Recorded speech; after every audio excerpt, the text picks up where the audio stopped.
नमस्कार दोस्तों।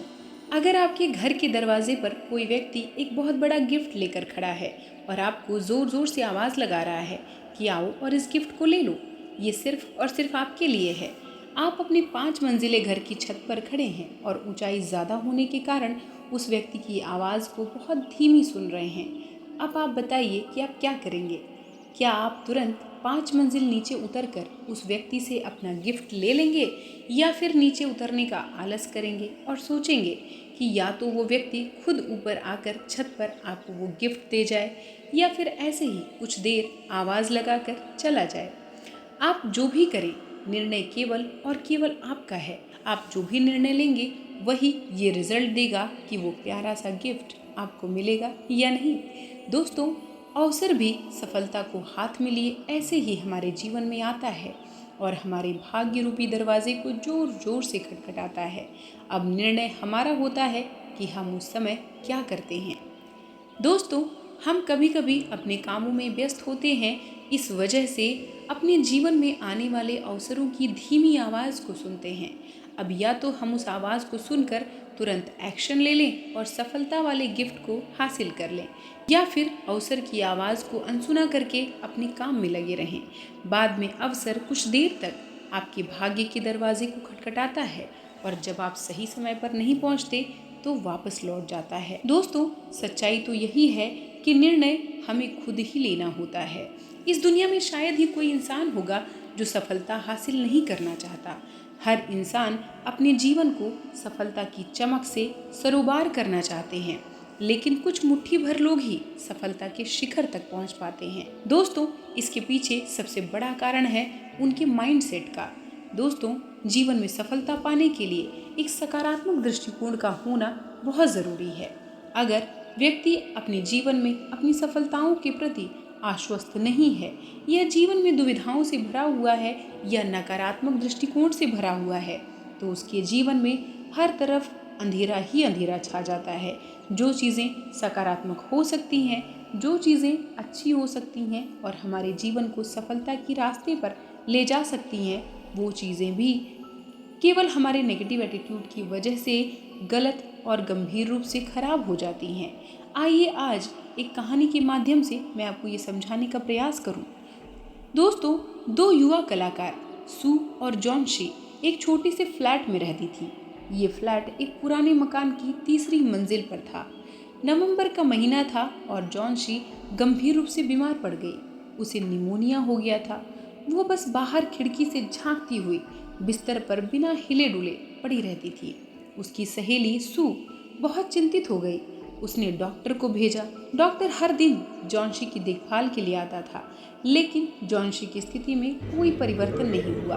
एक दिन डॉक्टर सू को अलग कमरे में ले गया और उसने पूछा कि क्या जॉनशी को कोई बात परेशान कर रही है। सू ने उत्तर दिया, नहीं, ऐसा तो कुछ भी नहीं है, लेकिन आप ऐसा क्यों पूछ रहे हैं?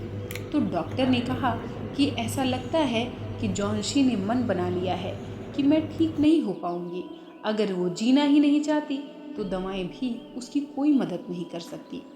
सू ने भरसक प्रयास किया कि जॉनसी अपने चारों ओर की चीज़ों में रुचि ले। उसने कपड़ों और फैशन की उससे बात करना शुरू किया, लेकिन उसने कोई उत्तर नहीं दिया। जॉनसी अपने बिस्तर पर एकटक बाहर खिड़की की ओर देखते हुए पड़ी रहती थी। सू जॉनसी के कमरे में अपना ड्राइंग बोर्ड ले आई और चित्रकारी बनाना शुरू कर दिया। जॉनसी का मन उस बीमारी से हटाने के लिए वो काम करते करते सीटी बजाती रहती। अचानक से यूं ही सू ने जॉनसी को कुछ फुसफुसाते हुए सुना। वो तेजी से बिस्तर पर झपटी और उसने जॉनसी को उल्टी गिनती बोलते हुए सुना। वो खिड़की के बाहर देखे जा रही थी और कह रही थी कि 12। कुछ समय बाद वो फुसफुसाई, 11, 10, फिर 9, 8, 7। सू ने बड़ी उत्सुकता से खिड़की के बाहर देखा। उसने एक पुरानी आईवी की बेल को अपनी खिड़की के सामने की दीवार पर आधी ऊंचाई तक चढ़े हुए देखा। उसने देखा कि बाहर की तेज हवा में बेल के पत्ते झड़ रहे थे। सू ने जॉनसी से पूछा, जॉनसी, ये क्या है? 6, जॉनसी फुसफुसाई, अब वे और तेजी से गिर रही हैं। 3 दिन पहले लगभग 100 पत्तियां थी, अब केवल 5 बची हैं। तो सू ने कहा कि ये तो पतझड़ है, पत्तियां तो और भी गिर जाएंगी। और जब अंतिम पत्ती गिरेगी तो मैं मर जाऊंगी। जॉन्सी ने दृढ़ता से कहा, मैंने इसे 3 दिन पहले ही जाना है। जॉन्सी की ये बात सुनकर सू ने कहा, अरे ये तो बिल्कुल बकवास है। तुम्हारे ठीक होने से ये पुरानी आइवी की पत्तियों का क्या लेना देना है। डॉक्टर का पक्का विश्वास है कि तुम ठीक हो जाओगी। जॉन्सी ने कुछ नहीं कहा। सू चली गई और उसके लिए एक कटोरा सूप ले आई।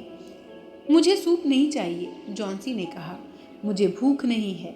अब केवल 4 पत्तियां रह गई हैं और मैं अंधेरा होने के पहले अंतिम पत्ते को गिरते हुए देखना चाहती हूँ। तब मैं हमेशा के लिए सो जाऊंगी।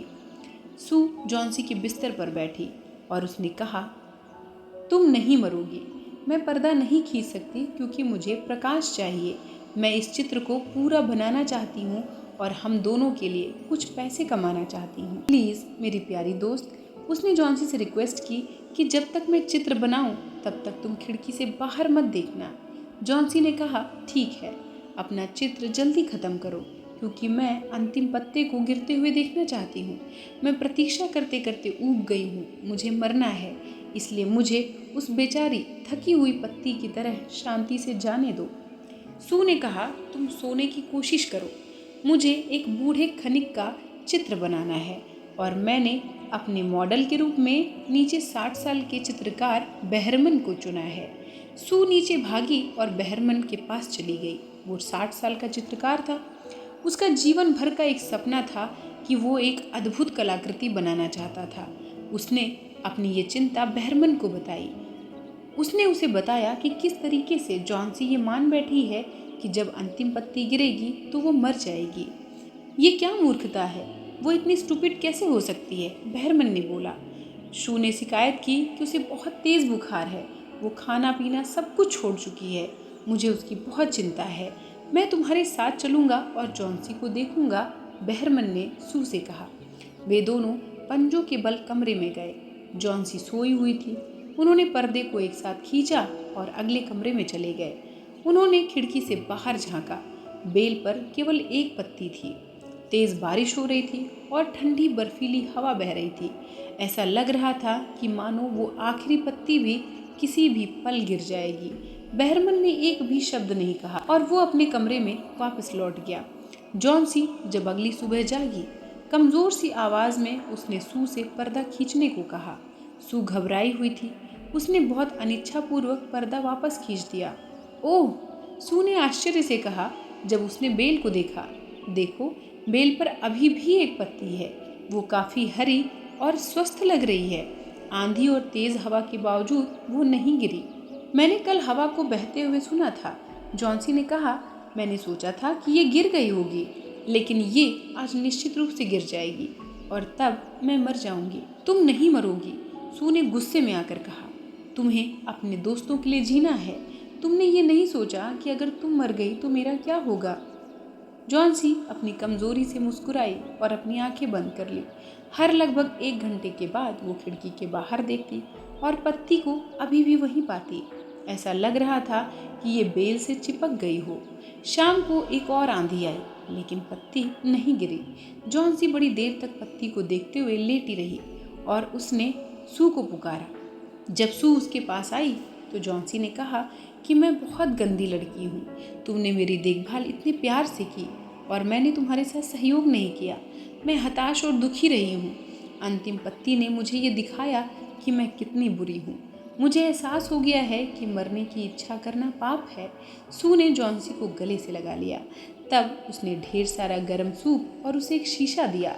जॉन्सी ने अपने बालों में कंघी की और खुशी से हंस पड़ी। शाम को डॉक्टर आया। जॉन्सी की जांच करने के बाद उसने सू से कहा कि जॉन्सी में अब जीने की इच्छा है।